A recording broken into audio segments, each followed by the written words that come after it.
Consider this your punishment, Elliot sneered, flicking on the light switch. The bare bulb illuminated what could only generously be called an office, a converted maintenance closet with water-stained ceiling tiles and no windows. The metal desk had one wobbly leg stabilized by a folded piece of cardboard. A computer that belonged in a museum sat atop it, wheezing like an asthmatic smoker. Since you can't seem to be a team player, Leora, you can work down here until you learn your place. His manicured hand gestured dismissively at the space, while the small crowd behind him, my colleagues, the people I'd worked alongside for 6 years, snickered.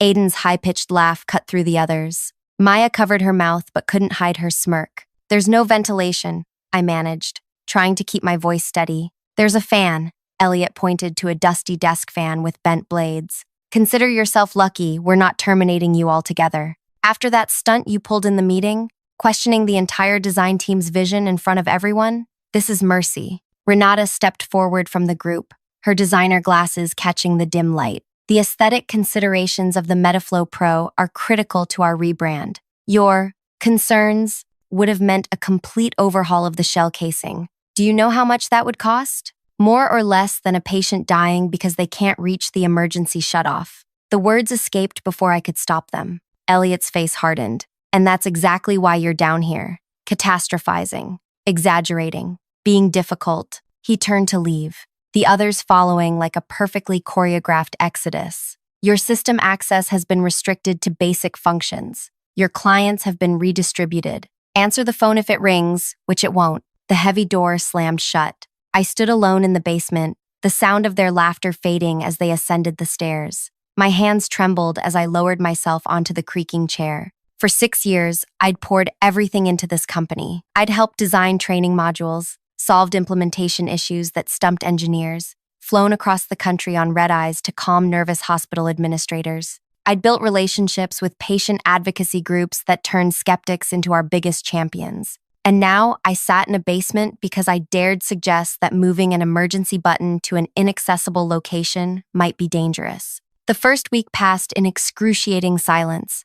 I answered 3 misdirected calls and organized the ancient filing cabinet out of sheer boredom. I watched the maintenance staff come and go, giving me pitying glances. The second week, I started bringing my personal laptop. If they weren't going to give me work, I'd use the time to maintain my connections. I couldn't access the company system properly, but I could still check my personal email, where many clients had reached out, confused about my sudden disappearance. On day 14, I was messaging with Zoe, a former patient who now ran the largest kidney disease support group in the Northeast. She'd gotten wind of the redesigned Metaflow Pro and was concerned. The prototype they showed us has the emergency shutoff moved to the back, she wrote. Half my members can't twist their bodies like that during dialysis. It's dangerous, Leora. I was typing a response when I sensed a presence. Looking up, I saw Darius Chen, the CEO, standing in my doorway. In 6 years, I'd spoken to him exactly twice. Behind him loomed Elliot,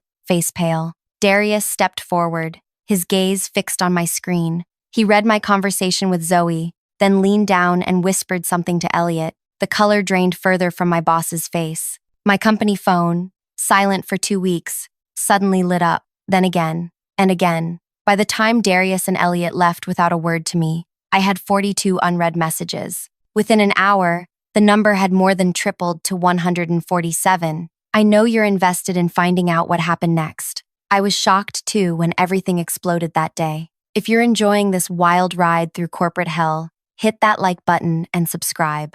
Trust me, what happened next changed everything. Not just for me, but for thousands of patients who depend on our machines. Drop a comment if you've ever been punished for being right. I read every single one. I'm Leora Abani, 34, and before I worked at one of the nation's leading medical equipment manufacturers, I was a dialysis patient myself. 3 years hooked to machines that kept me alive while lupus nephritis ravaged my kidneys. 3 years of arranging my entire existence around 4-hour sessions, 3 times a week, where my blood was filtered through tubes because my body couldn't do it anymore. I know exactly what it feels like when an alarm goes off during treatment. The panic, the racing heart, the desperate need to fix whatever's wrong because your literal lifeline is malfunctioning. I know the weakness that follows dialysis, how your body feels hollowed out, how simply reaching for a glass of water can feel like lifting concrete. When I finally got a kidney transplant and recovered enough to work, I knew exactly where I wanted to be, helping improve the machines that had kept me alive. Not as an engineer, math was never my strong suit, but as someone who could bridge the gap between the people who built the machines and the people whose lives depended on them. Customer success was the perfect fit. I understood both sides. When doctors complained about feature complexity, I translated their frustrations into actionable feedback. When patients reported discomfort with certain components, I knew it wasn't just whining, it was crucial information. For 6 years, this approach made me one of the most valuable team members. My client retention rate was unmatched. Hospitals specifically requested me for training and troubleshooting. I had a reputation for solving problems before they became crises. Then Elliot arrived. He came from a consumer electronics background with grand visions of revolutionizing medical equipment with sleeker designs and innovative user experiences. He didn't understand or care that medical devices weren't smartphones. Their primary purpose wasn't to look cool. It was to keep people alive. The redesign of our flagship portable dialysis system, the MetaFlow Pro, became his obsession. He hired Renata, a hotshot industrial designer who created beautiful mock-ups with curved edges and minimalist interfaces. The marketing team swooned. The sales team salivated over projected numbers, and I watched with growing alarm as function was sacrificed for form in every iteration. The climax came during the final design review before production. 50 people crowded the conference room. Engineers, marketing, sales, executives. The prototype gleamed under the lights as Renata and Elliot presented. Notice the streamlined profile, Renata gestured. We've reduced visible buttons by 60% for a cleaner aesthetic. The emergency shutoff has been relocated to the rear panel, which allows for this completely smooth front face. My hand shot up. Patients with limited mobility won't be able to reach a rear button during an emergency. Many dialysis patients have access issues in their arms where their fistulas are located. They often can't twist their bodies while connected to the machine. The room fell silent. Elliot's smile tightened. Thank you for your concern, Leora. We've conducted extensive user testing. With actual dialysis patients? I interrupted. People with mobility limitations? Elderly users? People like me? When I was sick? With representative user groups, he said dismissively. The data supports this design. Show me that data, I challenged, feeling 50 pairs of eyes on me. Because I've worked with hundreds of patients who would tell you this could be dangerous. This isn't the appropriate forum for this discussion, Elliot snapped. The design decisions have been finalized. No, people could die if they can't reach that button during a critical failure. That's enough. His voice echoed through the room. You're catastrophizing again. This meeting is about presenting the design, not reopening settled matters. I looked around desperately. Is everyone really okay with pushing forward a design that prioritizes aesthetics over patient safety, over people's lives? No one met my eyes. Not the engineers who knew I was right. Not the project managers who'd seen my patient feedback reports. Not even Darius, who nodded along with Elliot's vision despite having built the company on the promise of patient-centered design. The next morning, I was escorted to the basement. For 2 weeks, I sat in exile, watching my career crumble, imagining the redesigned machines rolling out to hospitals nationwide. I pictured elderly patients struggling to reach the emergency shutoff during a crisis. I imagined the panic, the fear, the potential consequences. That's why I broke protocol and started reaching out to my contacts from my personal accounts. I didn't share confidential information, just asked questions about what they'd seen of the redesign, what concerns they might have. The response was immediate and alarming. Zoe's group had already started a petition against the new design. 3 major hospital systems had raised red flags after seeing the prototype. The patient safety team at Northeast Medical Center was considering canceling their standing order of 3,000 units. That's what Darius had seen on my screen that day he appeared in my basement doorway. That's why my phone suddenly exploded with messages after 2 weeks of silence. The first call came from legal. Miss Abani, the clipped voice said, we need a full accounting of which external parties you've been communicating with regarding the MetaFlow redesign. The second call came from product design. Leora, it's Nolan from design. We're being asked to reconsider the emergency shutoff placement. Can you join a call to explain the concerns again? In detail this time? The third call came from our biggest client, Northeast Medical. Thank God we found you, said Doctor. Kessler, their chief of nephrology. Nobody else would listen. They kept telling us the redesign was finalized. We were about to cancel our entire order and go with competitor X. By the end of the day, my voice was hoarse from explaining the same concerns over and over to people who should have listened the first time. My personal email inbox overflowed with messages from patient advocates, hospital administrators, and safety compliance officers. I sat back in my wobbly chair, staring at the water stain on the ceiling that resembled Australia. The basement was quiet again, but my mind raced. Something major was happening upstairs, something triggered by my conversations with Zoe and others. My company phone lit up with a message from Darius's executive assistant. Meeting tomorrow, 8 a.m. Boardroom. Bring all patient safety documentation. I powered down my devices, gathered my things, and walked out of the basement for what I assumed would be the last time. They were either going to fire me for unauthorized external communications or, well, I couldn't imagine an or. I'd broken protocol. I'd gone around official channels. Even though I'd done it for patient safety, corporations rarely reward such behavior. As I drove home, I wondered if I'd just sacrificed my entire career. 6 years building relationships, establishing credibility, working my way up, all potentially gone because I couldn't stay quiet about a button placement. Would it be worth it? Would they actually change the design? Or would they just eliminate the troublemaker and proceed as planned? The answers would come tomorrow. I just hoped I could sleep before facing whatever storm awaited me. I arrived at the office at 7:30 the next morning, clutching a travel mug of strong coffee. The building was eerily quiet, too early for most employees. I'd spent half the night organizing my thoughts and downloading every piece of patient feedback I'd ever collected about accessibility issues. The boardroom lights were already on when I reached the top floor. Through the glass walls, I could see Darius at the head of the table, scrolling through his tablet.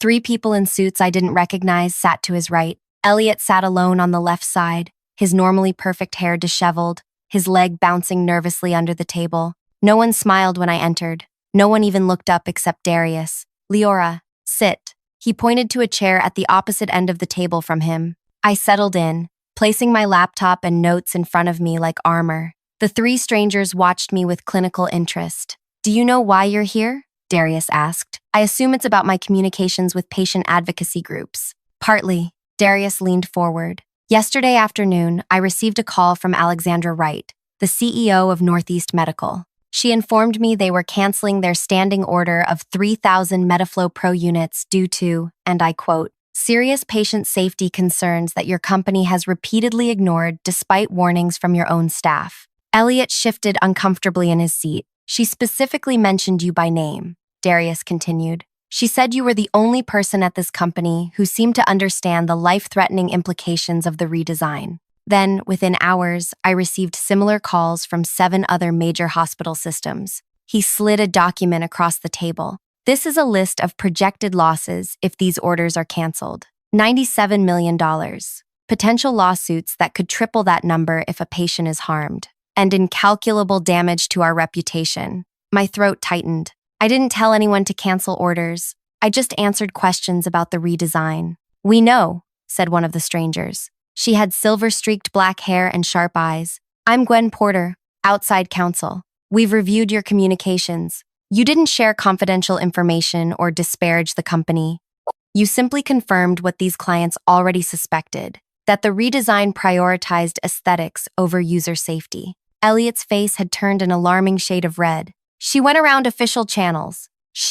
Official channels? Darius cut him off. Like the design review where she raised these exact concerns and was ignored? Or perhaps you mean the proper procedure of demoting her to a basement closet when she questioned your judgment? The room fell silent. I couldn't believe what I was hearing. Darius had never spoken to Elliot like this before. They were golf buddies, vacationed together at adjoining beach houses. What I want to understand, Darius continued, turning back to me, is why you didn't come directly to me with these concerns. I took a deep breath. With all due respect, sir, I tried. I sent you 3 emails detailing my concerns after the redesign was first proposed. I requested a meeting twice. Your assistant said you were fully aligned with the new direction and didn't need additional input. Darius's expression shifted.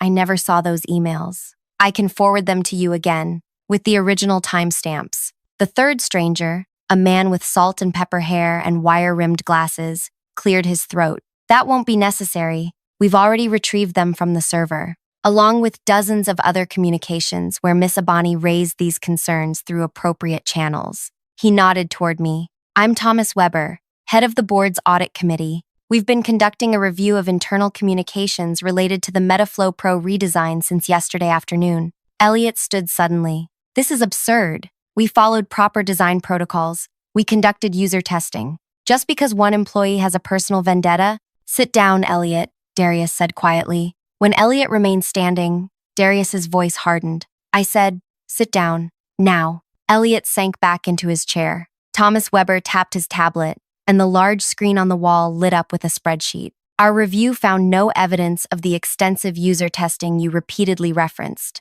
There were 2 focus groups, neither of which included participants with mobility limitations or current dialysis patients. He scrolled to another document. We also found that you repeatedly filtered Abani's concerns from reports that went to upper management, labeling them as unnecessary negativity and resistance to innovation. My head spun. They had been investigating Elliot, not me. Miss Abani, Gwen Porter addressed me directly. Northeast Medical and the other hospital systems have agreed to reinstate their orders on one condition. You personally oversee a safety review of the redesign and approve any changes. Me? I stared at her. But I'm just in customer success.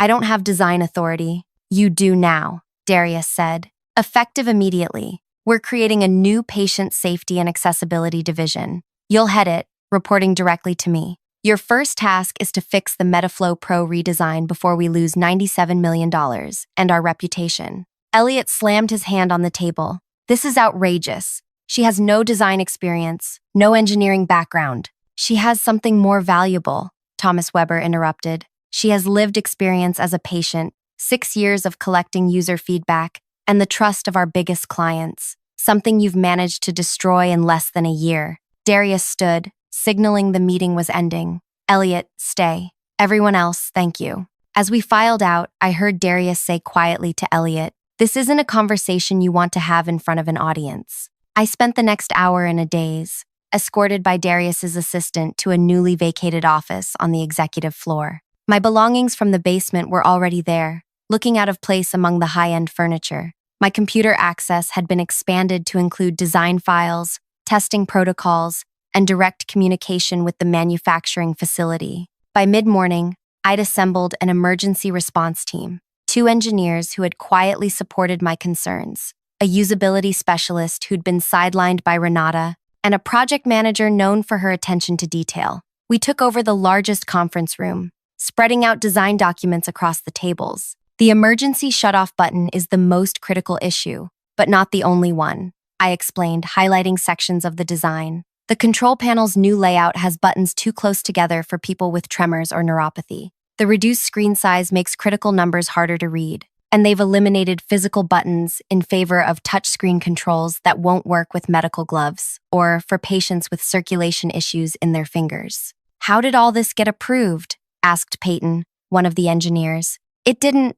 not really, I said. The full designs were never properly reviewed by clinical specialists. Elliot managed to segment the approval process so no one saw the complete picture. We worked through lunch, ordering sandwiches that went half-eaten as we reimagined the device from the patient's perspective. By 3 o'clock, we had a working alternative that preserved the sleeker aesthetic while restoring critical safety features. At 4, Nolan from design knocked on the conference room door. His eyes were red-rimmed.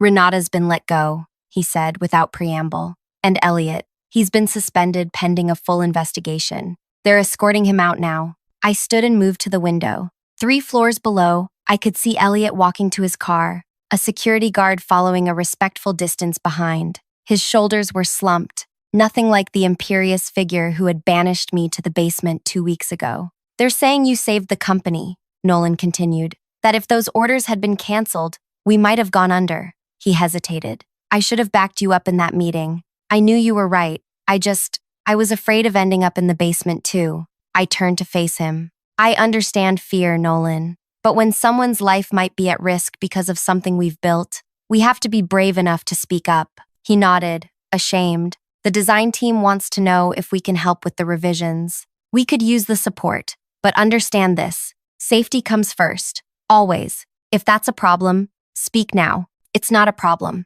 he said quietly. Not anymore. The next week blurred past in a frenzy of redesign work, meetings with hospital administrators, and calls with patient advocacy groups. I slept maybe 4 hours a night, fueled by adrenaline and purpose. My new team expanded to 15 people, all dedicated to making the MetaFlow Pro both beautiful and safe. On Friday afternoon, Darius called me to his office. He looked exhausted, the polished CEO veneer cracked to reveal the worried human beneath. The board met this morning, he said, gesturing for me to sit. They reviewed everything: the design process, Elliot's decision-making, the potential financial impact if we'd continued on that path. I waited, unsure where this was going. They also reviewed your history with the company, your performance reviews, client testimonials, the safety improvements you've suggested over the years. He sighed, many of which were apparently buried by middle management because they would have required expensive changes. I never knew that, I said honestly. Neither did I. He looked out his window at the city below. I built this company 20 years ago because my brother needed dialysis, and the machines available then were terrible. Somewhere along the way, I lost sight of why we exist. He turned back to me. The board has approved a complete restructuring of our product development process. Every design will now require sign-off from your division before proceeding, and they've approved a substantial budget for you to build your team. Thank you, I said, still processing the implications. Don't thank me, he replied. This should have happened years ago. He pushed a folder across his desk. There's something else. The board wants to appoint you as chief patient advocate, a new C-suite position reporting directly to me. I opened the folder to find an employment contract with a salary that made me blink twice to confirm I wasn't hallucinating. This is very generous. It's what we'd have paid the next director of product development, which was going to be Elliot's next role. Darius's mouth twisted. Consider it a reallocation of resources toward actual value. I closed the folder. Before I accept, I need to know something. Was Elliot the exception, or was he following an unspoken rule? Will I be fighting this battle with every new design? Darius didn't answer immediately, which told me everything. Let me be clear, I said, surprising myself with my boldness. I won't be a figurehead or a box to check for PR purposes. If I take this role, I need real authority to stop unsafe designs, even if they're someone's pet project, even if delays cost money, even if it means occasionally saying no to you. He studied me for a long moment. You know, when Elliot first suggested moving you to the basement, he told me you were difficult and resistant to innovation. I'm starting to understand that what he meant was, she won't compromise on patient safety. He nodded slowly. Yes, you'll have that authority, in writing, and the board will back you up. I should have felt triumph.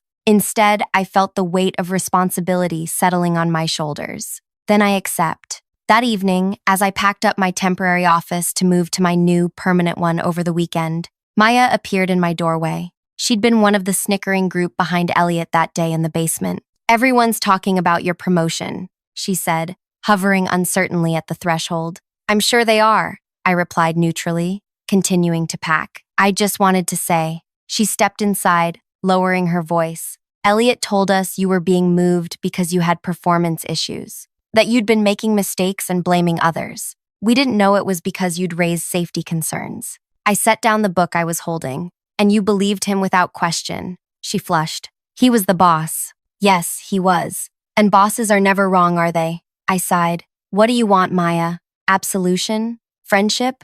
What? I don't know, she admitted. Maybe just to say I'm sorry, and that I'm glad you're the one in charge now. I studied her face, looking for insincerity, but finding only genuine regret. Apology accepted. But Mia, I'm not the only one who should have spoken up. Remember that next time. She nodded and left. I finished packing in silence, thinking about power and responsibility, about speaking up and staying quiet, about how organizations become what we allow them to be. Something had shifted fundamentally in the company this week, but as I looked at the prototype of the redesigned MetaFlow Pro on my desk, now with the emergency shutoff button prominently placed where anyone could reach it, I knew the real work was just beginning. What I didn't know was that Elliot was already plotting his return, and that his version of punishment would make my basement exile look like a luxury retreat. 3 months into my new role, things were finally stabilizing. The redesigned MetaFlow Pro had gone into production with all safety features intact.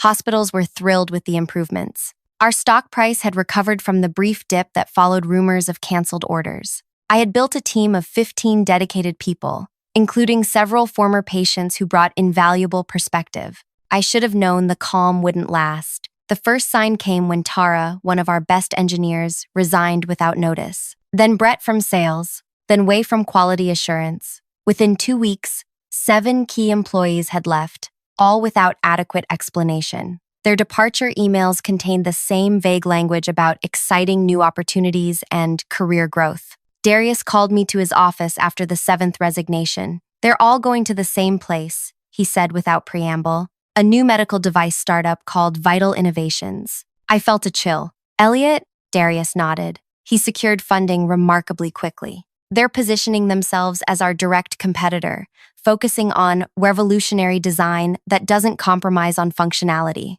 His mouth twisted. "Sound familiar?" "He's using our own language against us," I realized. "The messaging I developed for the safety-improved MediFlow." "Exactly. And he's telling potential investors that our recent redesign was actually his idea, but he left because you took credit." My blood boiled. "That's completely backward." "I know, but he's convincing. And he's hiring away our talent with promises of equity and inflated titles." I paced the office, trying to think. What do we do? For now, we focus on retention. I've approved bonuses for key team members, but there's something else. Darius slid a printout across his desk. This arrived at several hospitals yesterday. It was a slick promotional flyer for Vital Innovations' first product, a portable dialysis system called PureFlow that looked suspiciously similar to our MetaFlow Pro, but with modifications that made it appear even sleeker. "He's created a knockoff," I said, studying the images, "with all the same safety issues we fixed in our redesign."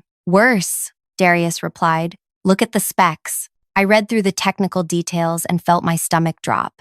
This can't possibly work as described. The filtration rate they're claiming would require either a much larger pump or cutting corners on safety features, Darius finished. "Exactly. Have any hospitals placed orders?" "Not yet, but Northeast Medical is considering a trial. Apparently, Elliot personally visited Dr. Kessler last week. Alexandra Wright approved this?" I couldn't believe the CEO, who had threatened to cancel orders over safety concerns, would even consider Elliot's product. "No, she's on sabbatical. Kessler's running point on procurement while she's gone." I stood. "I need to call him immediately." "Already scheduled. Video conference in 20 minutes. Conference room B." Dr. Kessler's face filled the screen, his expression guarded. "Leora, this is a surprise." "Is it? I would have thought you'd call me before considering Vital Innovations' product." He shifted uncomfortably. "We're simply exploring options." Elliot presented some compelling innovations. Elliot was suspended from our company for ignoring patient safety concerns. The same concerns you raised about the MetaFlow redesign. He explained that situation, said you misrepresented his design to advance your career, that the safety issues were greatly exaggerated. My mouth went dry. "And you believed him? After everything?"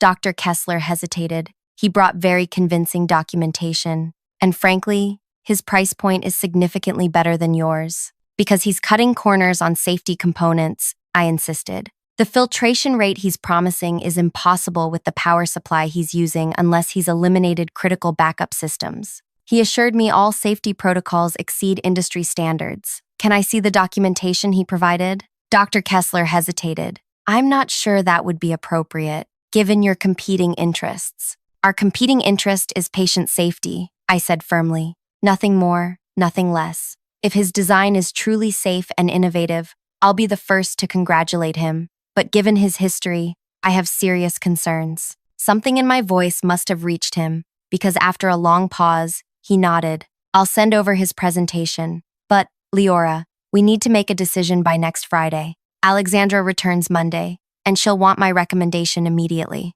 After the call ended, I sat motionless, trying to process Elliot's audacity. He wasn't just competing with us. He was actively rewriting history, painting himself as the safety advocate and me as the villain. Dr. Kessler's email arrived an hour later with Elliot's complete presentation attached. I printed it out and spread the pages across my desk, examining each claim, each specification, each glossy image of the PureFlow device. The similarities to our original designs were striking. Elliot had clearly taken our work and modified it just enough to avoid outright plagiarism. But the differences were what concerned me most. The emergency shutoff was once again placed on the back panel. The interface was entirely touchscreen. The backup power system had been reduced to a bare minimum, and scattered throughout were subtle digs at our company, implications that we had over-engineered safety features at the expense of user experience, that our recent redesign had been reactionary rather than innovative. The last slide made my blood run cold, a timeline showing Elliot proposing safety improvements that were ignored by management until he left to start his own company. My name appeared as the person who had resisted changes and later claimed credit for his work. It was a masterful revision of reality, one that painted him as the heroic whistleblower forced to leave in order to truly protect patients. I forwarded the presentation to Darius with a single line: "We have a bigger problem than I thought." The next morning, I received a text from Zoe, the patient advocacy leader. "Elliot from Vital Innovations reached out, wants me to publicly endorse PureFlow, says you've been exaggerating safety concerns."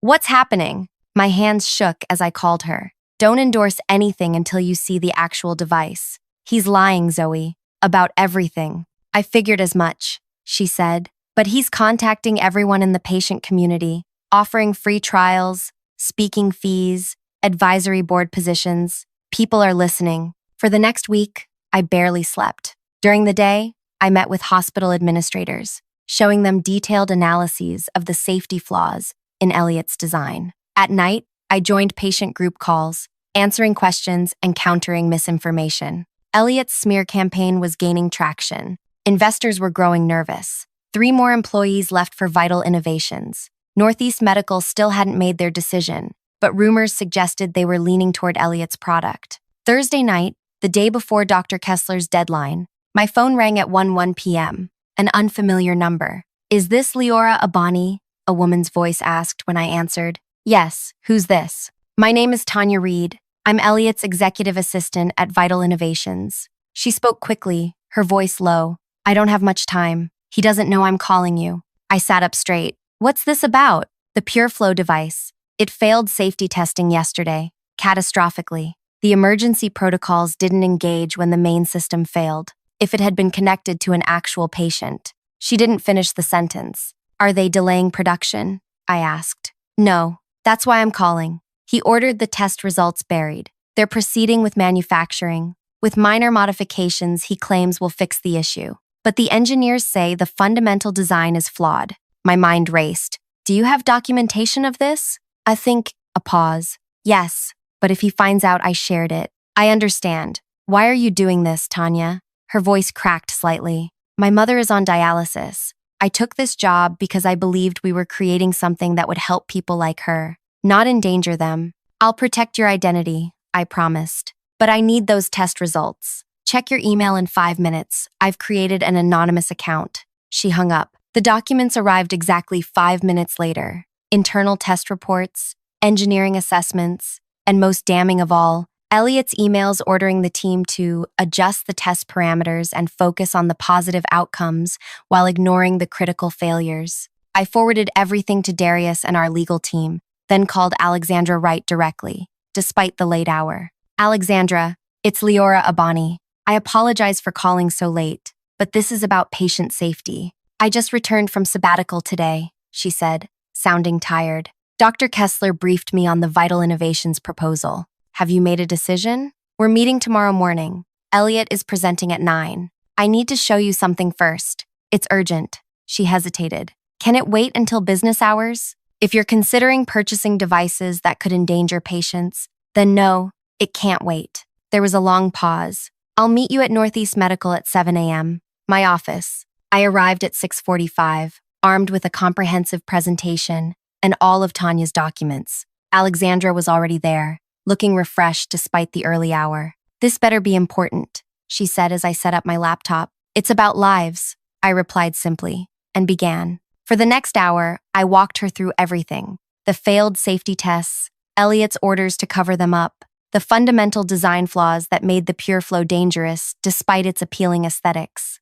I showed her side-by-side comparisons with our redesigned Metaflow Pro, highlighting the crucial safety differences. When I finished, she sat in silence for several minutes. "You understand what you're alleging," she finally said, "that a medical device manufacturer is knowingly planning to sell dangerous equipment." "Yes, and I have the documentation to prove it." She nodded once, decisively. "I need to make some calls. Wait here." At 8:55, Alexandra led me to their largest conference room. Through the glass walls, I could see Elliot already inside, arranging promotional materials on the table. He froze when he spotted me. Alexandra opened the door. "Elliot, I believe you know Leora Abani." His smile was strained. "Of course, though I'm surprised to see her at a private meeting about our products." "This meeting has been expanded," Alexandra replied coolly. "Please, continue with your presentation." For the next 40 minutes, I watched Elliot deliver his pitch flawlessly. He was charismatic, confident, making grand promises about the PureFlow's performance and safety features. He deftly incorporated the minor modifications Tanya had mentioned, presenting them as innovative improvements rather than emergency fixes. Not once did he acknowledge my presence or the tension that filled the room. When he finished, Alexandra simply said, "Thank you, Elliot. That was very thorough." She looked at me. "Leora, would you like to respond?"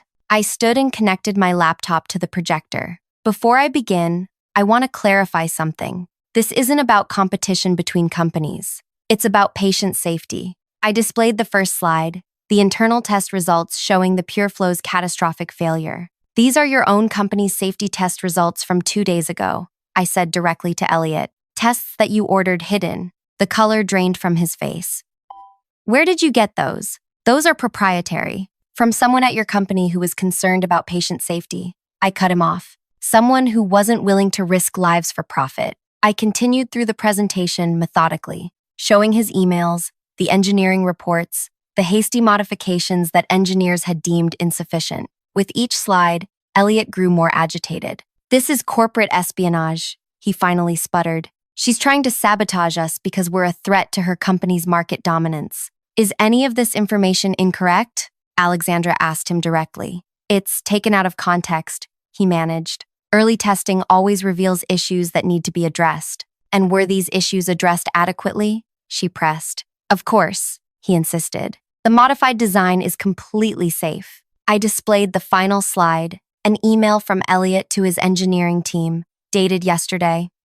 "We don't have time for another full round of testing. Make the minimum changes necessary to get approval. We can address any lingering issues in version 2.0. The room fell silent. Alexandra turned to Elliot. "I think we've seen enough. Northeast Medical will not be pursuing a relationship with Vital Innovations. Additionally, I'll be sharing these concerns with our colleagues at other hospital systems and with the regulatory authorities." Elliot stood abruptly. "This is a setup. She fabricated these documents. You can't possibly—" "Elliot," I interrupted quietly. "Every document I've shown today has been authenticated by 3 independent sources, including your own engineering team, members of which, I should add, have already contacted the FDA with their concerns." His face contorted. "You've been planning this from the start, haven't you? Ever since the basement. This is your revenge." I met his gaze steadily. "No, Elliot, this isn't revenge. This is accountability. Something you tried to avoid by silencing me, by twisting the truth, by putting your ego above patient safety. You'll regret this," he hissed, gathering his materials. "Both of you." After he stormed out, Alexandra turned to me. "I owe you an apology. We should have been more skeptical of his claims given his history." "You didn't know the whole story," I acknowledged. "Few people did." "Well, they will now." She picked up her phone. "I need to alert our colleagues at other hospitals immediately, and I believe you have calls to make as well." Vital Innovations collapsed within 3 weeks. Their investors pulled out after learning about the safety cover-up. The FDA launched an investigation. Elliot's borrowed credibility evaporated as the truth emerged. 6 months later, I stood on a stage at the annual Medical Device Safety Conference, accepting an award for our patient-centered redesign process. As I looked out at the audience of healthcare professionals, engineers, and patient advocates, I spotted a familiar face in the back row. Tanya Reed gave me a small nod. She'd found a new position at a reputable company after Vital Innovations imploded.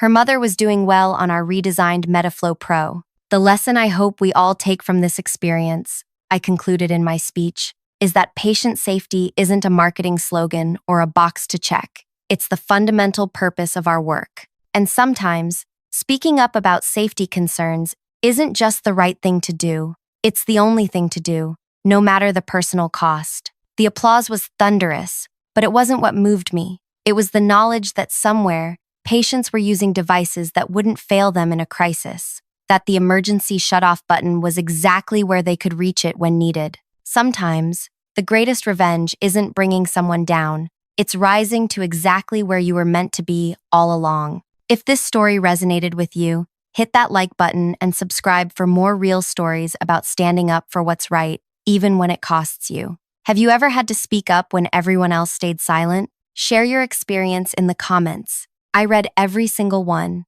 and your story might help someone else find their voice when it matters most.